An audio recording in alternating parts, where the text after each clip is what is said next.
Have you ever thought about the relationship of 19th century capitalism to 19th century slavery? Join Richard Ebeling and me and special guest Phil Magness in this week's segment of the Libertarian Angle as we discuss that topic.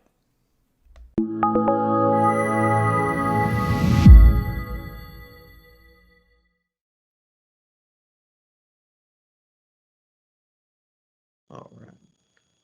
Hi, I'm Jacob Hornberger, president of the Future of Freedom Foundation, and this is this week's issue of the Libertarian Angle. The show, as many of you know, brings you the principled case for the libertarian philosophy. I'm joined as I am every week by my co-host, Richard Ebeling. Richard, good to see you again for another round. It's good to see you and our viewers and listeners. Yeah, we got a special guest today who I know is a good friend of yours, Phil Magness, who works at the American Institute for Economic Research. Phil, good to have you with us. Yeah, thanks for having me.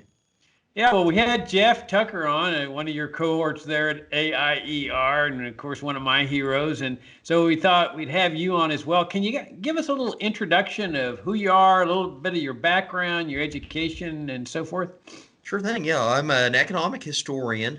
I did my work at, I got my PhD at George Mason University in the Public Policy School, working on 19th century economic policy, in particular the issue of taxation in the 19th century, and then also where that intersected with slavery.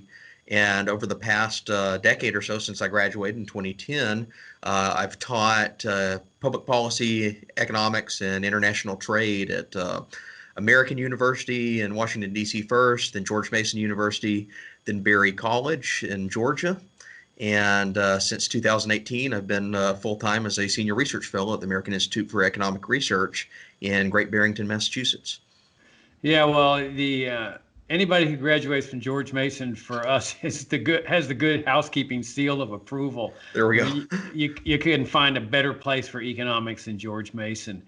And Richard and I just both love the work you guys are doing at AIER, and I know Richard has a weekly article for you guys, and we reprint it, and we just love your approach. It's that same approach that FFF uses, a very principled approach. You tackle the current issues of the day. Y'all are not scared to tangle with anybody and tackle any controversial issue. So it's great to have you on the show. And so, Richard, why don't you start out and the conversation here and tell us where you want to go with it.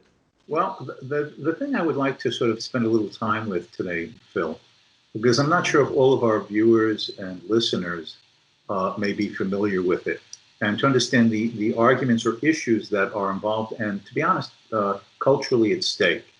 And so why don't we start off with the themes in this book of yours, which came out earlier this year, which is the 1619 Project, A Critique. And obviously you're the master of it, but let me sort of give a brief introduction to the readers of like, you know, the little synopsis. So then I'll just ask you to elaborate and maybe answer some questions. Last year, the New York Times sponsored a long piece that was called, that was focusing on 1619. 1619 refers to the year when the first African slaves, at least purportedly, were brought at that time to the United States, to Virginia.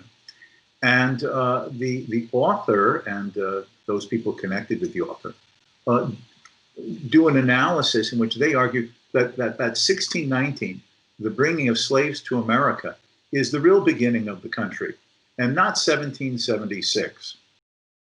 And then they developed this argument to specify that slavery has been not only inseparable from the American experience, but has endemic to it, and that in fact is root and branch connected to slavery, and that therefore the slave issue, and through that the racial divide issues in American history, are far more pervasive and important and historically leaving a mark on the country and its history than anything per se connected with the contrasting ideals of the Declaration of Independence of 1776, of we hold these truths self-evident that all men are created equal and have these unalienable rights, which of course would preclude slavery.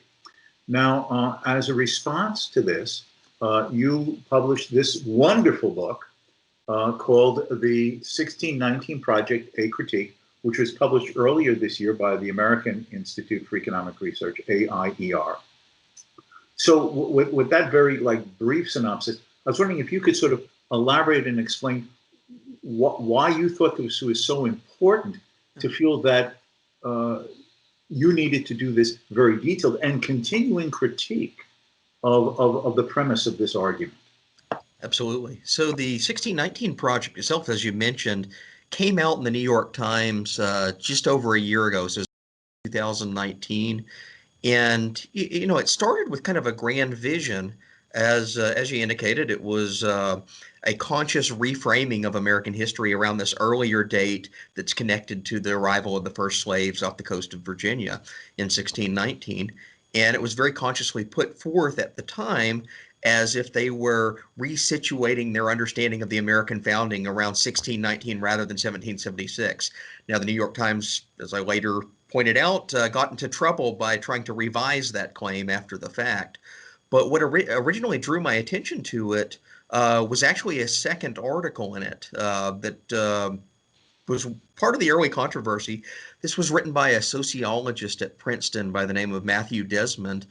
And the thesis of the article is that American free market capitalism has its genesis and earliest connections to the institution of slavery, and therefore it is forever tainted by this original sin, basically making the claim that American capitalism today is derivative of wealth built upon the backs of slaves, and therefore our free market system is tainted, discredited, and in needing of a complete overhaul, which in Matthew Desmond's argument means an adoption of a very far left, progressive, possibly socialistic replacement for the free market system.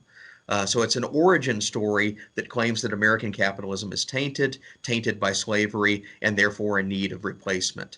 I read this article as an economic historian who works primarily in this area.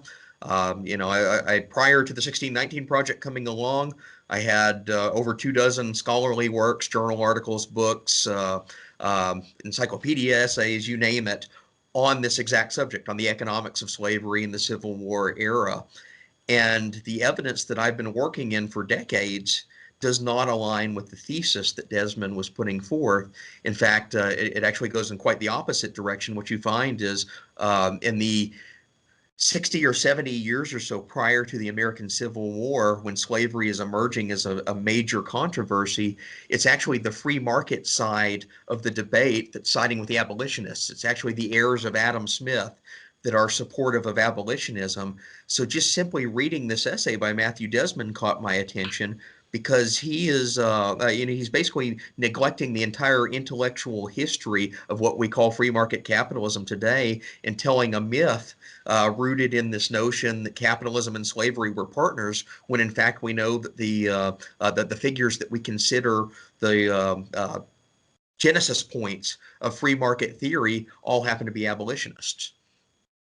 Now, let me sort of pick up on a few of these themes.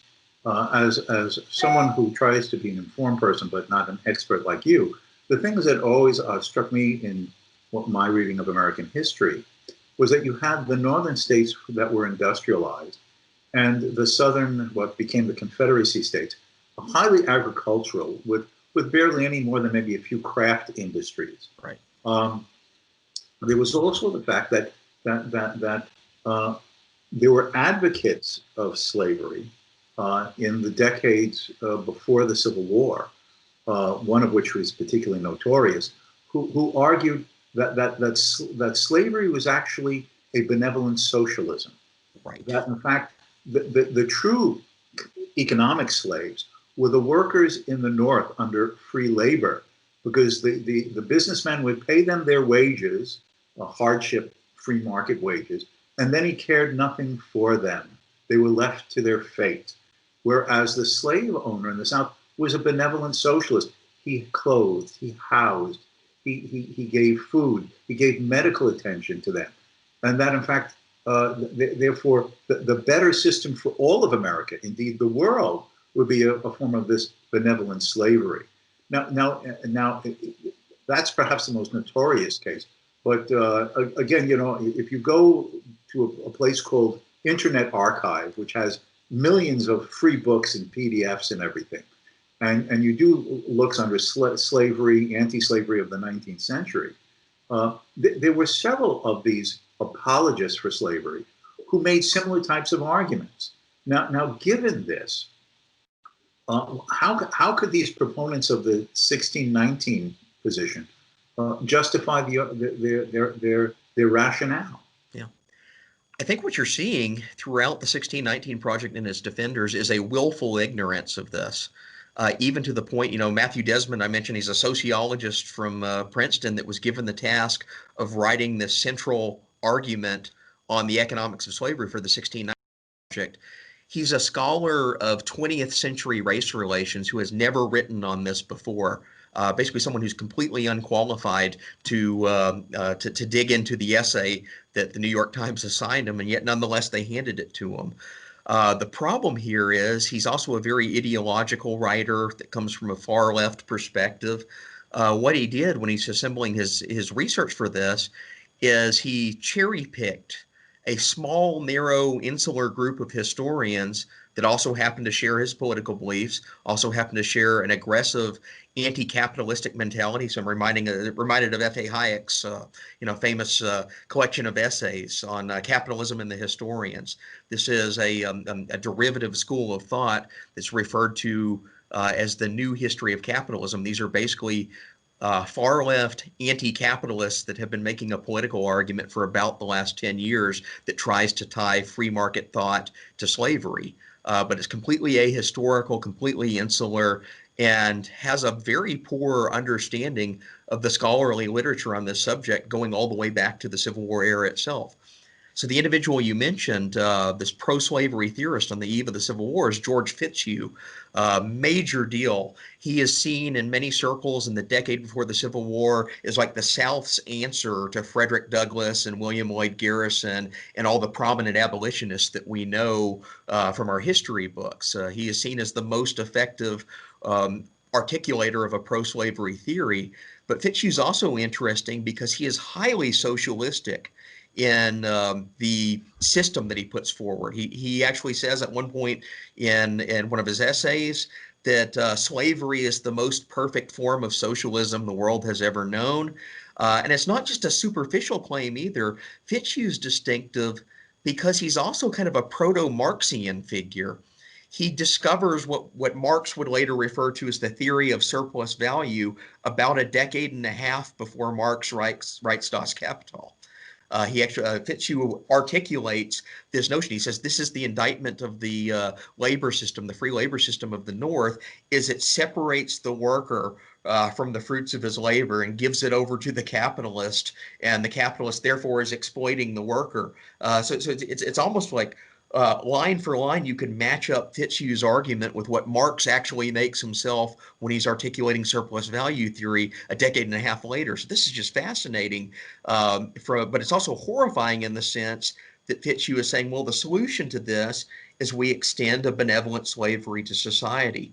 You read Fitzhugh's two main texts. He writes one called The Sociology for the South, and the second is Cannibals All. These put him into prominent, almost nationwide acclaim among the pro-slavery theorists.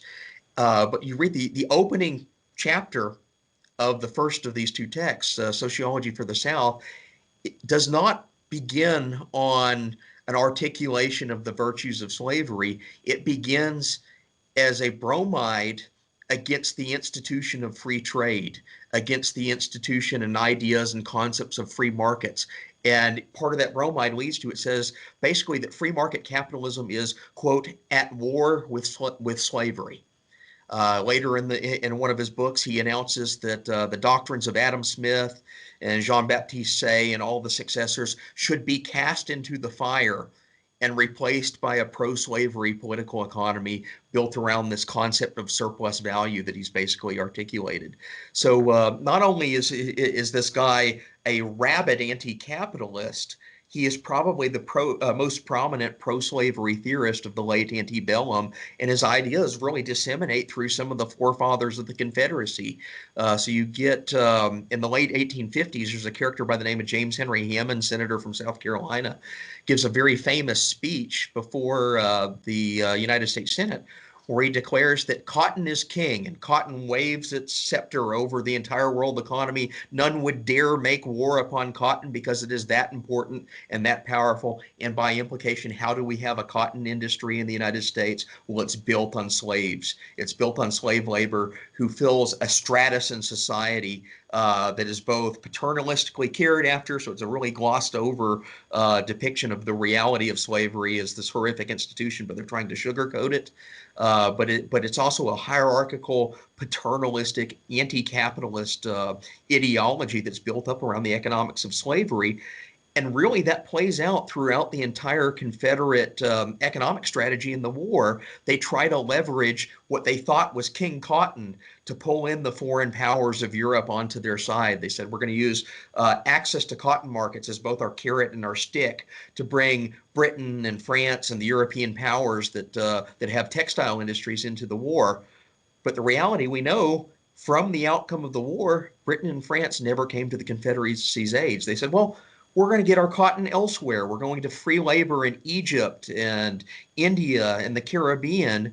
And it basically just displaced this entire claimed king. It turns out that King Cotton's actually a pretender to the economic throne. And yet here we have 150 years later, the New York Times is essentially reviving King Cotton economic theory without the pro-slavery element. So they're saying that the economic arguments of the Confederacy were true, but we're not going to use them to defend slavery. In fact, we're going to use them instead to indict capitalism. So it's just a giant load of nonsense. Yeah, the thing that also strikes me is that if you read all of these classical liberal free market oriented economists of the 19th century, almost to a man, if the issue in any of the writings come up about slavery, they oppose slavery. Absolutely. For example, the famous British economist Nassau Senior, he has a long essay on American slavery, which actually was a review essay of Uncle Tom's Cabin. Right. He strongly attacks it. Then there's a John E. Cairns slave power book. And John Stuart Mill makes his own piggyback on doing the long review essay of Cairns' book, making his own appeal and saying to the British public, even though the British government has a lot of problems with the Union Northern government going back a while, we should not allow our prejudices to result in us ignoring our own fight against slavery and the abolition of slavery as an excuse to support the South. Because he said that they talk about secession, but did the black slaves have a chance to vote on this as to whether they wanted to secede? So, and of course, if you read Jean-Baptiste Say, certainly Frederick Bastiat, persons like Adam Smith, they were all against this. So it's like it's a real twisting of history, as I understand it, from my reading, to even in any way, shape, or form say that this was the case. Another indication, if I can sort of piggyback on this, is that if you look at the migration of people to the United States both before and after the Civil War, but since we're talking about the slavery one, where did new immigrants come? You get all this data. Right. The millions who came chose the North or the West. A very small percentage of migrants in the U.S. coming to the U.S. chose what today we call the Southern states. For the simple reason is that they realized that slavery made free trade, free labor, free entrepreneurial opportunity impossible. Far better to settle in the already settled North and find ways and avenues to make a free living there, or the West, where you could clear land and make new towns. Immigrants didn't want to go to a slave part of the country. Yeah. The South itself is just fascinating in that regard because you see the legacy of impoverishment. It is underdeveloped, under-industrialized on the eve of the Civil War, which is why it just gets walloped in the war by Northern industrial power. And for decades afterward, it lags in poverty behind the rest of the country. well into the 20th century before the southern states start to achieve something of parity with the remainder of the country. And this is all directly the legacy of slavery. So the notion that capitalism built American wealth today is not only wrong-headed, it's directly in opposition to clear empirical records and evidence. Yeah, and I know Jacob wants to get in here, but just let me add one little factual point to this as well, if I may. In my book For a New Liberalism, also published by AIER, I have a chapter on why immigrants came to America. Exactly. And in that, part of the theme is, and also a chapter that I have on how did foreign eyes see America. I read a whole bunch of books written in the 19th century by British, French, and American visitors to the United States, particularly in the early and middle decades of the 19th century.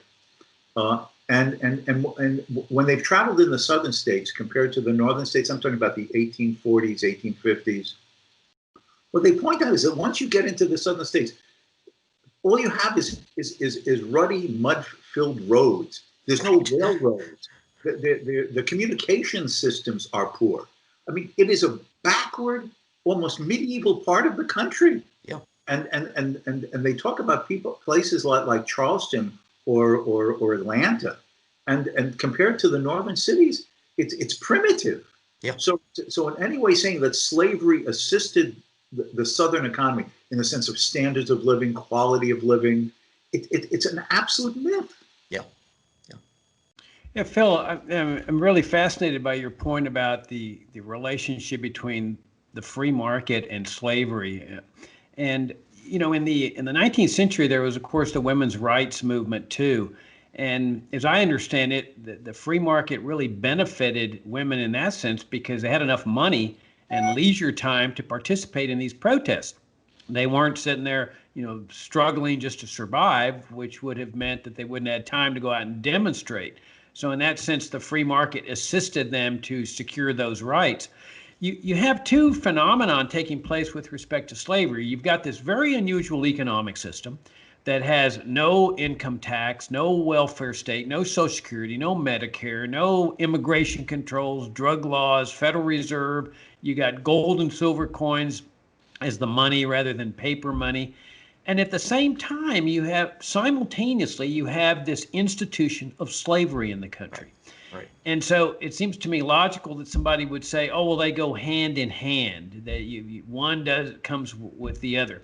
Now, you've pointed out that many of the classical economists, the classical liberals of the 19th century opposed slavery, and of course defended and originated this idea of a free market system, this unusual type of economic system. But was there anything within the institution itself that was assisting the eradication of slavery? Yeah, so this is where things get really complicated on the eve of the Civil War. And it's really the events that I argue, and I've argued in multiple papers and books before the 1619 Project came out, why the Civil War broke out when it did. What you essentially have is, even though you have a fairly limited government by today's standards, no central bank, no national programs in terms of like a welfare state, a relatively low tax base, and then after 1846, the United States more or less converts to British-style free trade. Now that changes after the Civil War, but there's a relative period of economic liberalization in the decade leading up to the Civil War, with one exception. And that one exception is that as something that Adam Smith predicted 75 years prior, that is, slave owners have a tendency to get themselves involved and entrenched in the mechanisms of government as an interest group, as a rent extracting interest group. Smith notes this about the colonies. When he's writing in 1776, he says, you know, I look out at the British colonies, and in every single one of them, the local legislatures or colonial assemblies, the slave owners are the people that call the shots. They've gotten themselves involved in politics. And what do? They start to vote public resources to the support of slavery that make it impossible to get rid of. Well, the South basically was operating as an interest group in the very same vein as what Smith noted on the eve of the Civil War. They had secured the resources of the federal government, including the expenditures that come from federal revenues, federal taxation, to institute things such as the Fugitive Slave Act, or to redirect massive amounts of resources to building forts and military installations around southern cities that can be used to suppress slave revolts, that can be used to store armaments and all the things that are necessary to prevent fugitive slaves from running off or resisting this institution. And these are massive federal outlays. And in some years, it's some of the biggest programs that the federal government engages in prior to the Civil War are expenditures either directly or indirectly related to propping up and assisting Southern slavery. Well, what happens in 1860?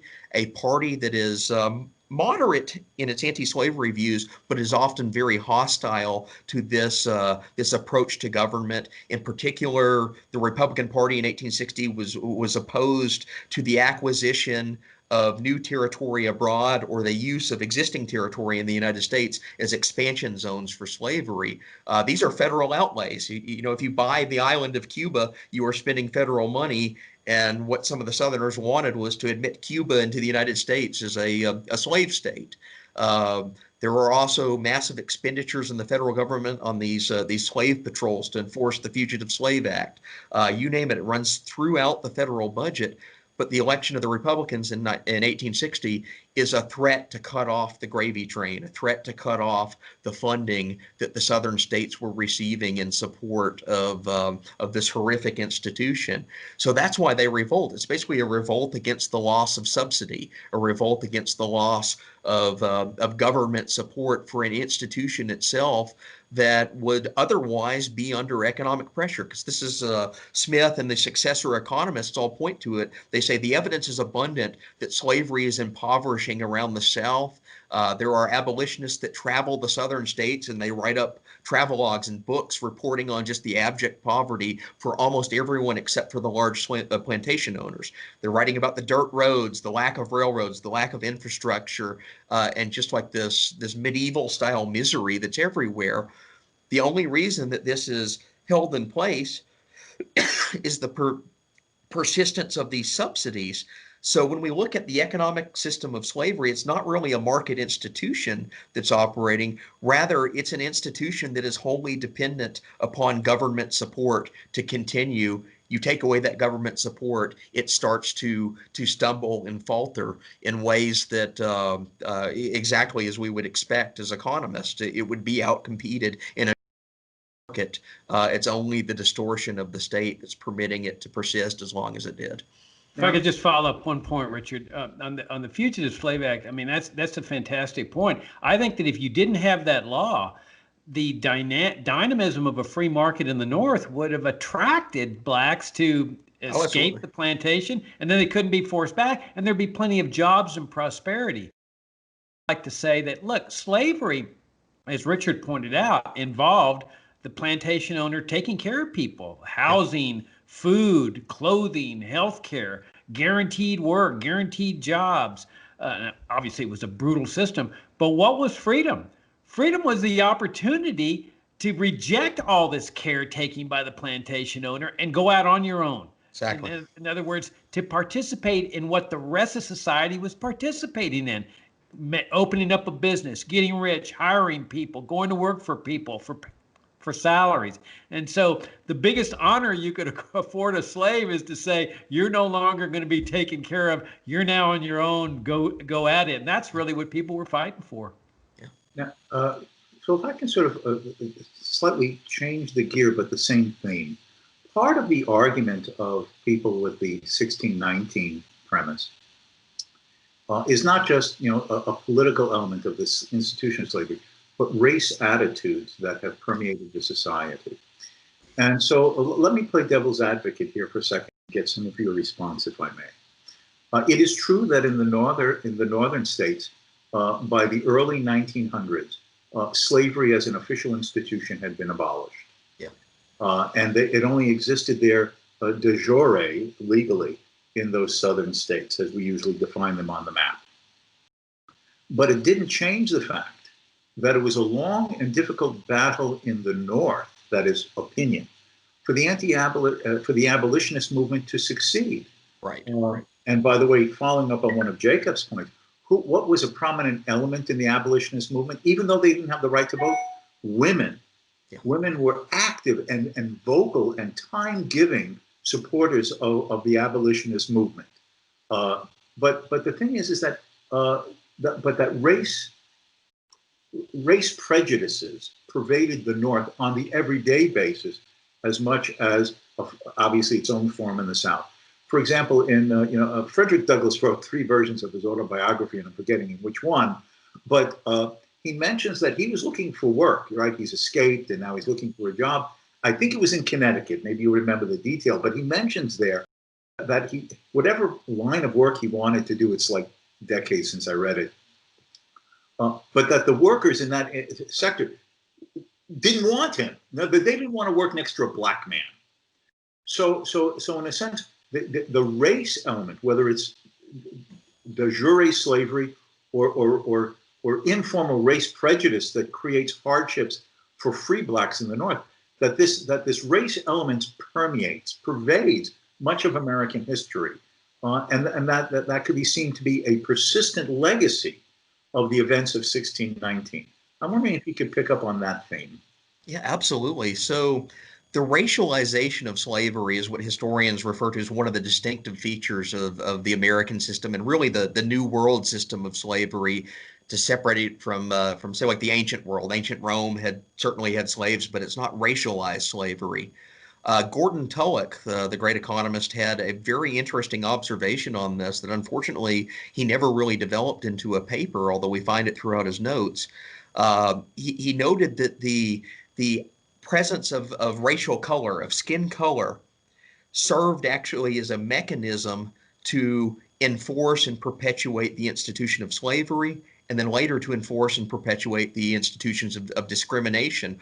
Why? It alters the means of determining who is in the in group and who is in the out group.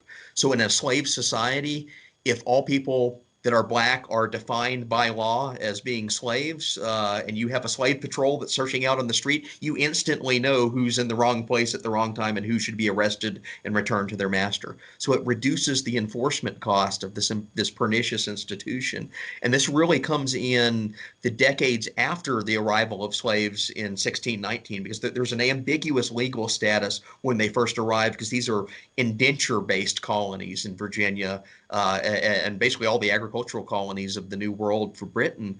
But it's really in the 1860s the 1660s and 1670s, there are a succession of court cases that racialize slavery as a defining term, and then the legal evolution that takes place over the next century and a half up into the Civil War really starts to set in stone this notion that a color bar exists separating the slave from the non-slave, and that's the mechanism of enforcement.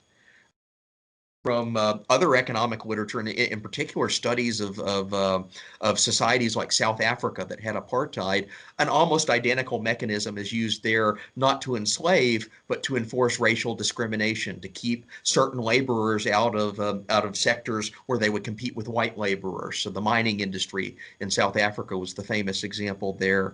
But you see multiple iterations of this, and then you also see it in the Jim Crow era United States, very perniciously in the South, but also you have discriminatory laws in the northern and western states. But they're using racial color, skin color, as the mechanism to basically be the enforcing device of keeping this institution in place, because otherwise it would be really costly to go around and police every single business and say, well, hand over your list of employees, tell me who you're going to employ. Hand over your list of customers, tell me who you're going to serve. If you enact a society-wide law that splits it on a color bar, you're basically using the state itself to defer economic activity. So that's essentially the legacy that plays out here from the racialization of slavery and the later racialization of discriminatory laws.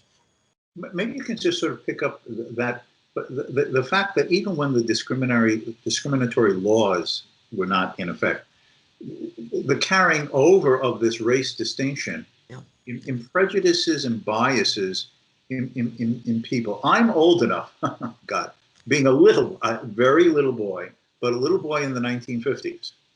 And I can remember hearing people talk. Yeah. And even if they said, oh, of course, there shouldn't be those discriminatory laws in the South, you then hear them, and they have their own prejudices and biases about how they view the place of African Americans. Absolutely.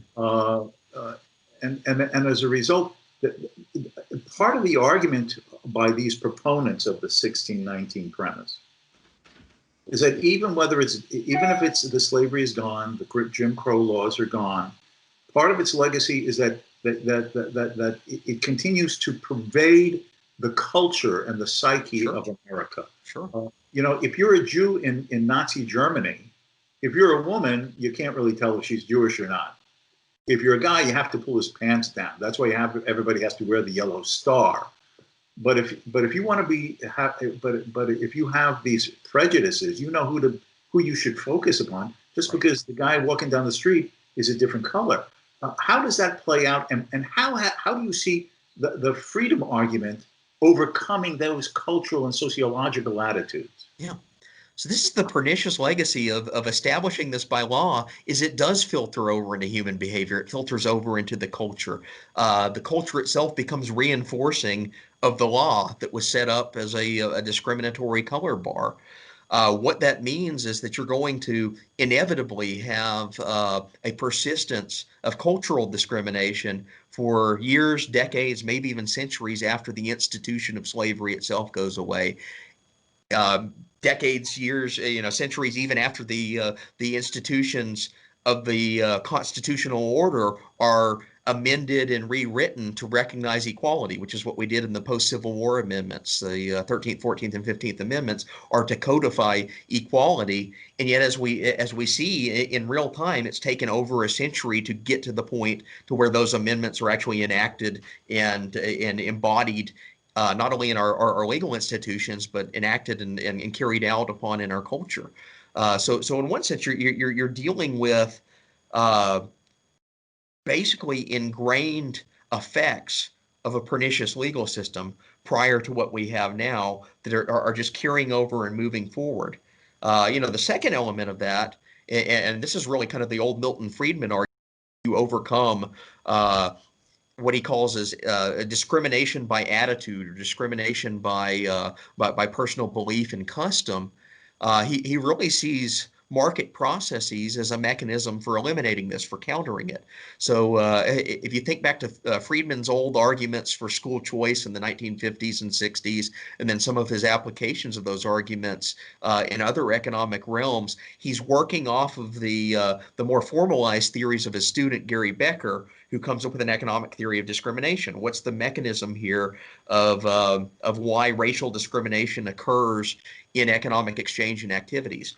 Well, the most obvious element of that is it's legal, it's codified, it's a Jim Crow law or some other institution that's saying you cannot serve black customers, you cannot hire black employees, or maybe it's something like a mechanism like the minimum wage that's designed to keep black laborers out of a predominantly white labor force. Those types of institutions exist, but beyond that, you also get effects that filter over into economic exchange to a point that where, bad attitudinal presences within a culture basically defer what are opportunities for economic exchange. If you're deciding as a business owner that you're not going to serve black customers, well, there's a real problem here. Not only in the sense are you reinforcing a bad cultural norm, but you're also cutting off potential customer bases. You're cutting off potential economic gains that could be had from those clients in really pernicious ways.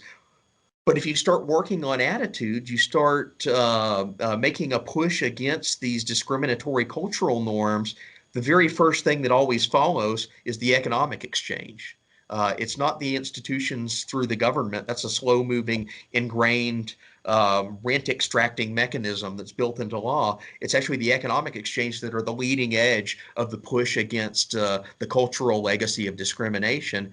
So what Friedman is predicting is that the best process to handle this inherited problem over time is to work on attitudes, to work on people's beliefs and customs, and convince them that discrimination is wrong. Convince them that by excluding disliked minority groups from economic life and social life, you're eventually hurting yourself in the long run if you're the majority group. Also, basically putting a cloud over the entire cultural situation in ways that reinforce a bad norm, whereas the alternative, appealing to exchange and appealing to persuasion, as Friedman really stresses this, that the tool of persuasion is more powerful than any government edict to not discriminate. And really, he's pointing out that when people of different races or cultures or backgrounds interact, the peaceful exchanges that occur from normal market opportunities are the first piece of evidence that people relate to understand why discrimination is not only wrong but a ridiculous type of a systematic approach to human interaction. It's what breaks down the prejudices when you know someone rather than what you assume about someone you don't know. That tends to be a more powerful mechanism. There's always, I think, is that if people, quote, naturally wanted to separate themselves on the basis of race in terms of social interaction, market exchanges, then why do you need segregation laws in southern states, and why do you need apartheid laws in South Africa? It's precisely because it was always seemed to me, and this is an argument that W.H. Hutt made in defense of free markets in South Africa as well, is that if you let the market operate, that's basically a principle of free association. Right. People will naturally discover mutual gains from trade. And through mutual gains from trade and associative relationships that way, you discover over time that the other guy who you thought was, quote, different is really just pretty much a human being like yourself. Yeah. He has the same hopes, dreams, and wishes for himself, his family. His outlooks on life really are not different than yours in general, even though your personal histories have had their own variation, and that itself brings about a not just an economic integrative harmony, but over time, a natural, spontaneous order, social integration and harmony, where eventually in a free society, as I have always seen it, is that the differences between two people concerning their skin color would not count anymore as much as that you just casually notice when you meet someone, oh, he has brown hair instead of blonde, or blue eyes instead of green. And does it matter? It's something you notice, but it has no relevance to your judgment or associated relationships with him. And that ultimately in a free society, that's what skin color would be diminished to. Something that just is different, but who cares? Right. Even if they say gentlemen prefer blondes. Yeah, I think, the market process is the most powerful vehicle for breaking down this problem. I mean, we all agree that government should not be discriminating on the basis of race, color, creed, and so forth. But in the private sector, if you leave people free to discriminate, they will ultimately figure out, do I want to pay the economic penalty for this? And then it becomes more of a self-convincing type thing. If somebody's losing market share, not only because he doesn't have the black customers, but also because there's ostracism involved here. People can say, well, I don't like your position on that. White people, I'm not going to shop in your store. And as the store owner starts losing market share, his wife or his family saying, hey, can we go on vacation? No, we can't afford it. Well, why not? Our competitor store owner down there, he seems to be doing pretty well. And then so you've got this nudging effect toward right behavior rather than a forcing effect. And in fact, the reason Jim Crow laws were starting to come into existence is because blacks were out competing whites in many instances after the Civil War. There's that case of Madam, oh, what's her name? The hairdresser, black woman that having a mansion right next to the Foundation for Economic Education in New York. She became a multi-millionaire just in the marketplace, and a lot of blacks were out competing whites, and that's why they started passing Jim Crow, because they didn't like the fact that these blacks were out competing them, making more money than them. Same as the point Richard makes with segregation. You got everybody in Alabama, presumably a bigot, after the war's over and so forth. Why do you have to impose segregation? Yeah. Well, the reason you have to impose it is because the market was breaking down racial barriers, and the bigots in the government understood that, which is why they enacted segregation. That's exactly it. This is a point that Frank Knight made against the New Dealers. He has an article where he tells this anecdote where he went to Washington, D.C. to hear a conference of New Dealers that were saying, well, we need to solve the economic woes of America by raising the minimum wage, imposing minimum wages across the country. And he's sitting there in the room listening to the New Dealer economists preached the minimum wage to him, but there was one African American in the room who basically raised his hand and said, wait a minute, if you enact this, you're going to ensure higher wages for white laborers, but who gets left out? Who's the first group that gets fired? It's African Americans. It's this institutionalization of allowing racial prejudices to basically grasp on the government. Fast forward to the civil rights era, there's a crucial point that is not discussed very much, but the economist Warren Nutter, who's best known as like a Sovietologist studying the failures of the Soviet economy, but he also writes on U.S. race relations. The civil rights era is very prominent in that time, and he makes this one key point. He says the difference between the American economy and the Soviet economy is even though discrimination persists in the American economy, even though there are racists across the South and horrible institutions that we are overcoming, the market itself provides an escape from discrimination. You can always find an avenue of escape. If you're an oppressed minority in the Soviet Union, where control is uniform and universal and imposed from above, you have no escape if you're a discriminated group. And he uses Jewish people in the Soviet Union as an example here. State policy oppresses Jewish people. There's no opportunity for anything else to escape it. The market itself is that leading edge of what chips away at discrimination, though. Yeah, one element of that, talking about someone like Warren Nutter, is Aaron Director and Milton Friedman on the McCarthyite blacklist in the 1950s. So these people are being ostracized under political pressure from Washington to not be hired as screenwriters and actors and so on, and they're sort of shunted out under this Washington pressure from Hollywood. But both Aaron Director and Milton Friedman pointed out if it was a socialist economy, like you were saying about Soviet Jews, the state is the only game in town.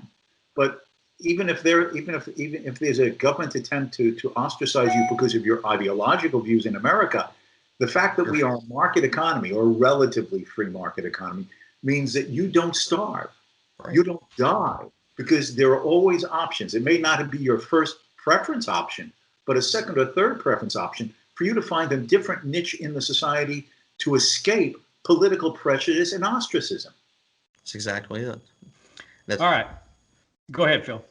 Yeah, and you can see that even going back further in time, why the emphasis on the Fugitive Slave Act in the years before the Civil War is precisely because of escape, physical escape by slaves to the northern states where they were protected. The whole idea here is that this is undermining the institution of slavery. Therefore, the Southerners wanted the federal government to come in and subsidize an enforcement mechanism. This is why in the early 1850s, there's actually a slave that escapes to Massachusetts and settles in Boston, gains employment, basically restarts his life up there by the name of Anthony Burns. Southerners figure out that he has escaped and where he's located. The federal government decided to make a show of force of sending thousands of Marines out to the street of Boston just to retrieve this one escaped slave and drag him down to the South. There were estimates that this is something that tens, if not hundreds of thousands of dollars of federal outlays in the early 1850s. So a significant amount of money is spent on retrieving just a very small number of escaped slaves through the show of force. So the mechanism here is entirely about preventing that escape. It's entirely about preventing anyone from availing themselves of an opportunity that operates outside of the strictures of the state and oppressive laws that are put in place. So we see that going all the way back to slavery. We see softer versions of it throughout the Jim Crow era, throughout the period of discrimination. But it's always the quest for freedom. It's always a market mechanism. It's always a route to get away from the heavy hand of the law. That is the leading edge of the force that ultimately undermines these discriminatory institutions. All right. Based on that, eloquent insight. We'll wrap it up. All right. We went longer. Phil, that's thank right. you for staying longer. Really, this fascinating discussion. We really are appreciative. Now, where can people get a copy of your book? What's it called? The 1619 Project? 1619 Project, a critique. And it is available on aier.org, or the easier way is to, just go on amazon.com, and we will get it out to you. That's great. And to read your work, they go to aier.org. Mm-hmm. And you have regular articles there? Yeah, I post probably sometimes a couple times a week. Sometimes it just depends on what's in the news. Great. Well, it's a great organization. And so thank you for coming on. And Richard, I greatly enjoyed the conversation as well, and look forward to talking to you next week. Yeah, until next time. And I just want to extend my thanks to Phil, too. Thank you so much for Absolutely. Thanks again.